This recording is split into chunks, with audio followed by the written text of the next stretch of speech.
played a very amazing series. And so now when we talk about obviously the source of dopamine, I mean, we want to revert back to the natural resources, but no one can deny how much social media is an integral part of our lives, and it is embedded into the social fabric. But obviously it's a technology, and we can always exploit it for a healthy and a beneficial means. So what does digital transformation means? Because a lot of people out there, they're actually earning a lot of money because of this digitalization, because of the social media.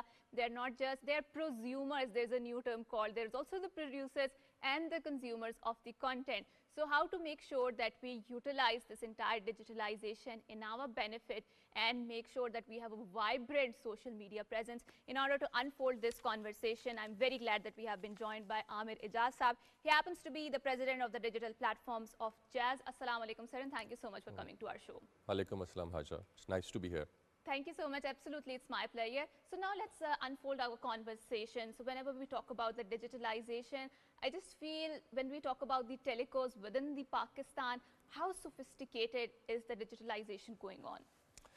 So I can comment on behalf of Jazz first, because we call ourselves digital operator, and we have 71 million customers on our connectivity side.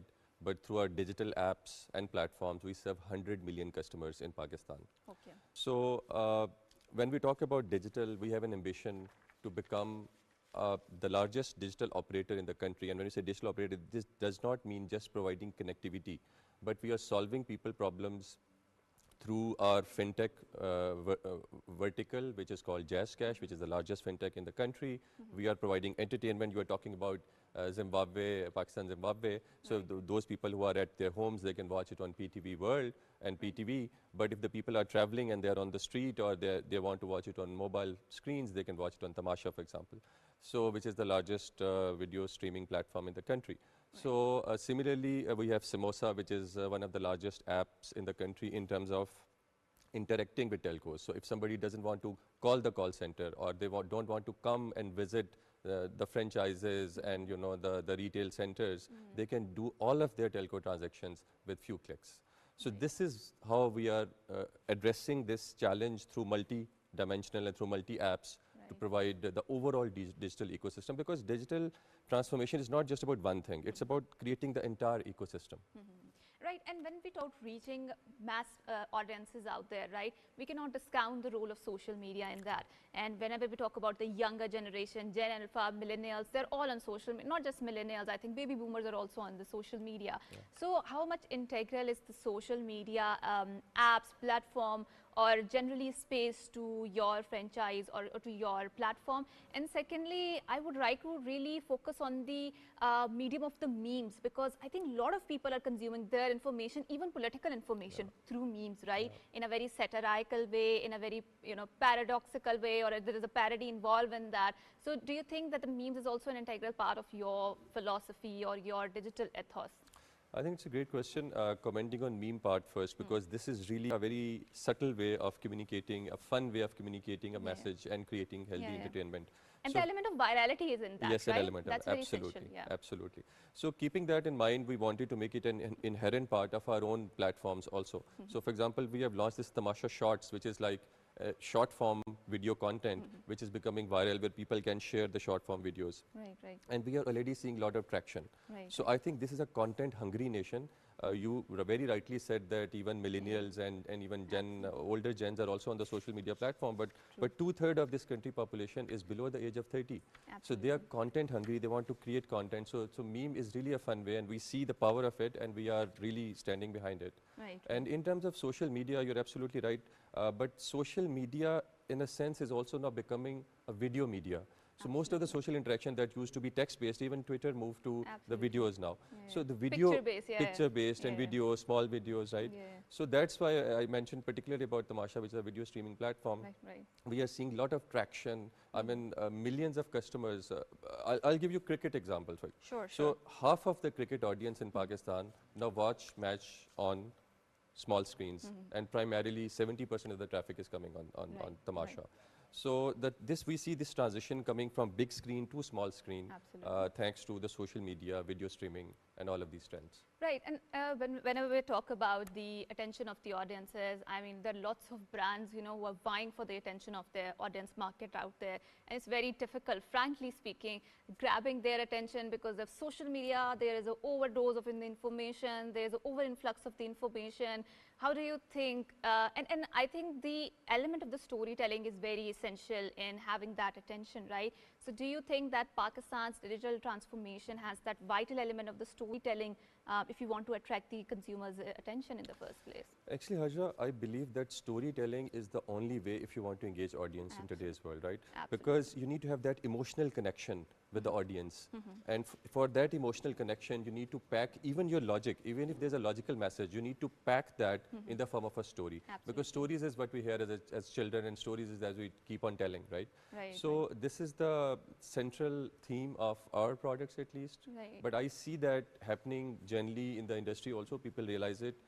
People have the focus, and I think this is the only way to go, by the way. There is no other way in Right. this day and age Right. when there's so much distraction that if your story doesn't have emotion in it, you're not Absolutely. connecting with the audience, you're not giving the right message, and Right, you're not right. being authentic, then people will just quickly switch and move on.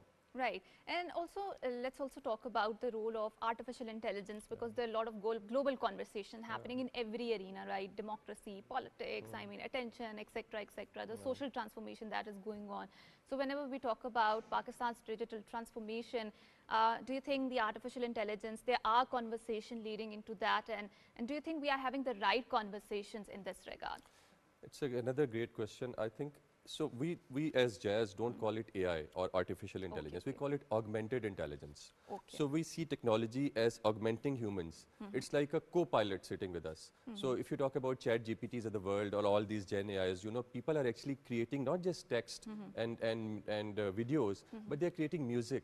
They are creating all other form of things Absolutely. together with the machines. True. So we see machines as partners of humans, not really artificially coming and replacing humans. We see them augmenting. And AI 1440 is our core theme. We think that through artificial intelligence, we can engage people, we can provide them better content, and we can provide them better education, better health, Right. better financial products. Right. AI is the way to go. I'll just give you an example. We have now an app called Samosa.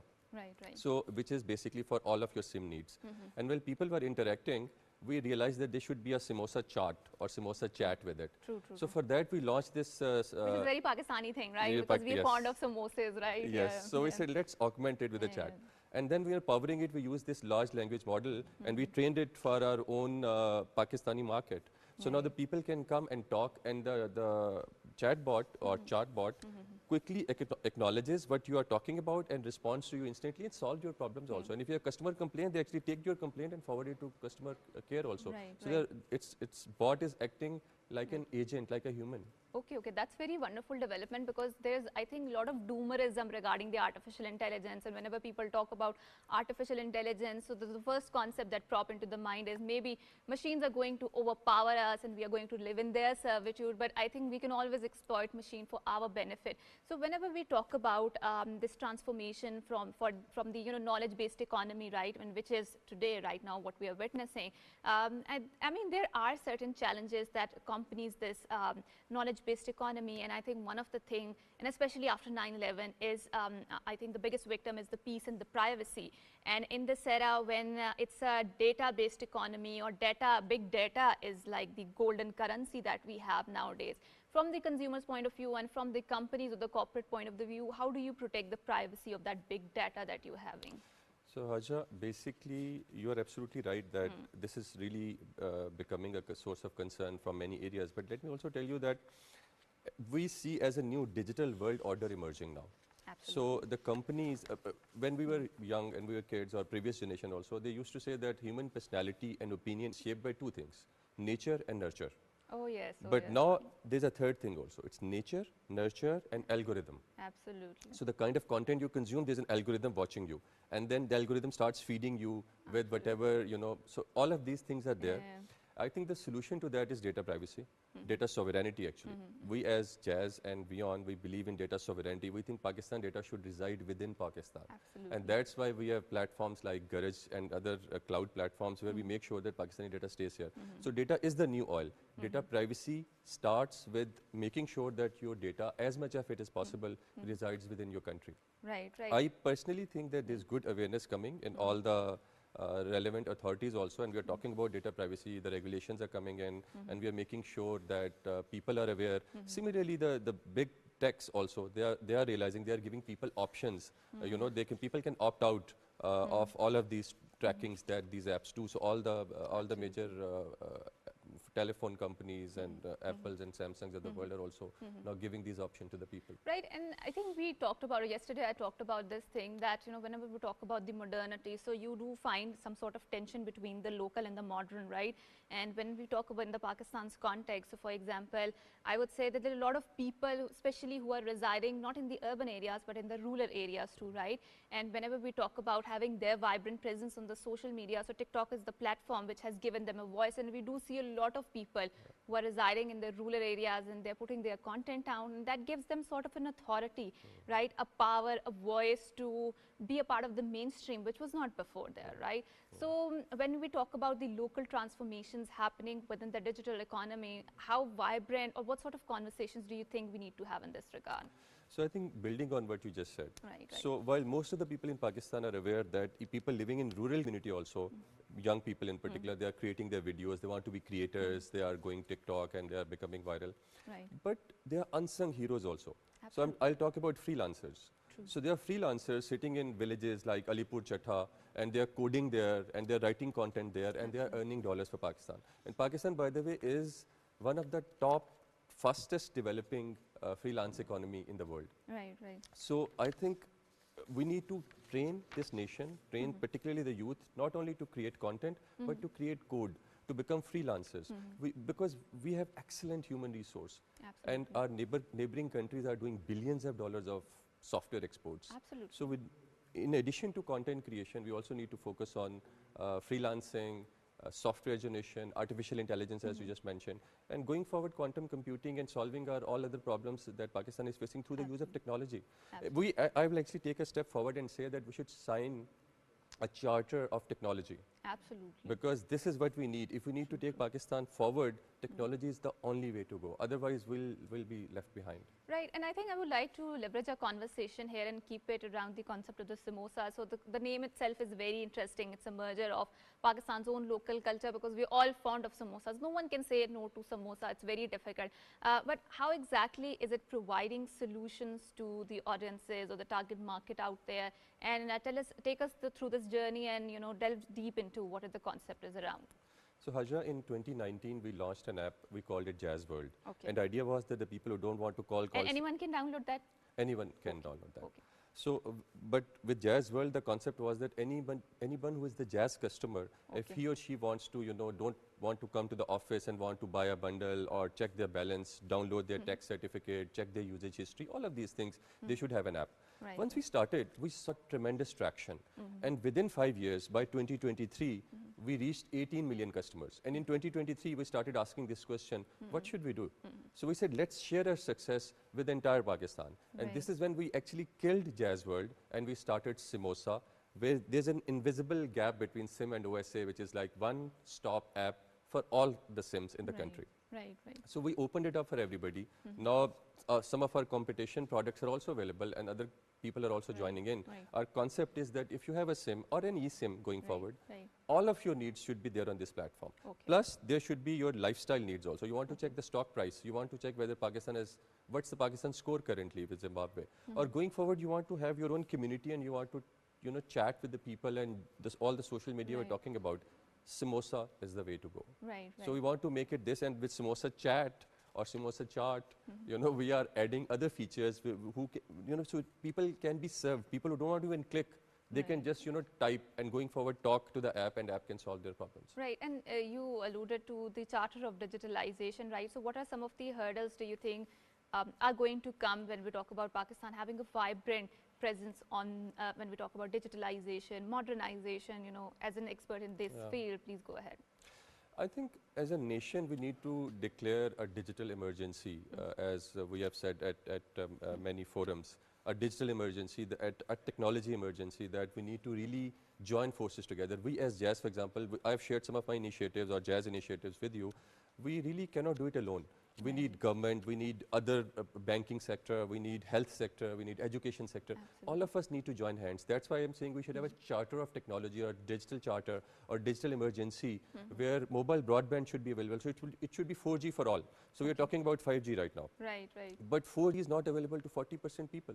Absolutely. So let's first solve the bread problem before talking about the cake. Right, So 4G should be available to all. Smartphone is getting more and more expensive in the country because of high taxation. right. While smartphone is the tool, when you say you don't give people fish, you teach them how to fish. So in Absolutely. today's age and world, you need to give them the smartphone and you need to give them broadband so that they can start creating their content or start coding or start serving the economy. Absolutely. So all of these steps need to be taken, plus all the industries, health and education particularly need to join hand with us so that Right. we can transform these things. Right, right. And I think that is the transformation that we essentially need, and we need to have these conversations on the digitalization, because no one can deny or discount the importance of how much social media is a vibrant or the particular part of our lives. So thank you so much once again for coming to our show and for having this wonderful cross-pollination of ideas centered around the Pakistan digital transformation and how we need to move forward. I'm going on a short break, and after I come back, I have interesting discussion lined up. Don't go anywhere. Good morning.